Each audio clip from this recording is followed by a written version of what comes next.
Hamjambo, karibu sana. Mimi ni Rastua Sienga ama Mwalimu Cheche. Leo hii nataka tuangalie juu ya vikao vya vikundi. Ni kwa nini vikundi vya muhimu sana? Unapokaa katika vikundi.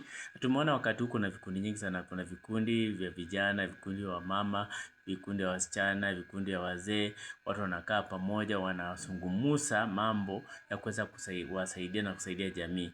Na vikundi zingine kuna watu hukaa pia huongea mambo ambao hayawezi kuwasaidia. So vikundi ni muhimu namna gani, inahusika namna gani na ile hali ya kitabia yetu. Vikundi inahusika namna gani katika hali ya kuchangia kubadili tabia yetu, inahusika namna gani.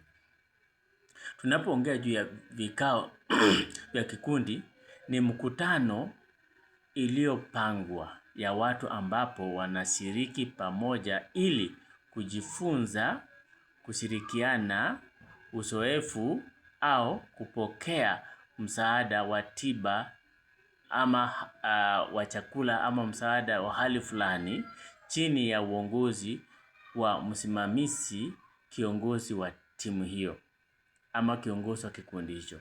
Kwa hivyo kikundi kinashirikiana, kinajifunza ama kinakuwa na uzoefu ama kupokea msaada. So kwa hivyo kuna vikundi nyingi sana ambao watu hufanya. Kuna vikundi za maybe wale watu katika shida wanahitaji msaada, kunapotokea majanga ama hafla fulani, watu wanakaa pamoja wanatengeneza kikundi, wanakuwa na kiongozi ambaye anaongoza ili wapokee msaada fulani wa kuwasaidia. Maybe ni janga la mafuriko ya maji, janga la njaa, ama ni janga fulani imetokea katika jamii, ambao watu wanakusanya pamoja wanatengeneza kikundi, wanakuwa na kiongozi, wanatafuta jinsi ya kupata msaada. Nakuwa pia na kikundi ya kushirikiana, watu wanashirikiana katika hali fulani, aidha wanachangiza pesa za kuwasaidia ama kutatua tatizo fulani katika jamii.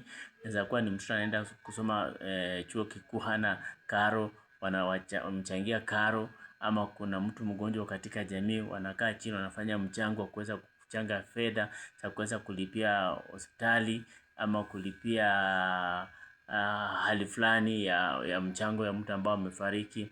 Kunaweza kuwa na kikundi ambayo inakaa ya kuweza kuongea na kubadili tabia fulani ambayo imetokea katika jamii, ama vijana wameingia katika mihadarati, wasichana wameanza kuzaa sana, watoto wadogo unapata wanapata mimba ya mapema. Kwa hiyo kunakuwa na kikundi ya kutatua matatizo kama hayo. Hiyo ni sababu tunaongea juu ya vikundi. Vikundi ni muhimu sana. Hata katika jamii ya Kristo, Waislamu ama dini yote, kuna vikundi ni muhimu sana, kwa sababu kuna vikundi tofauti na kaa chini kujadili mambo tofauti ili kuweza kufikia yale matakwa ambao wanahitaji kuweza kufikiwa. Kwa hivyo hii inahusisha kuwaleta pamoja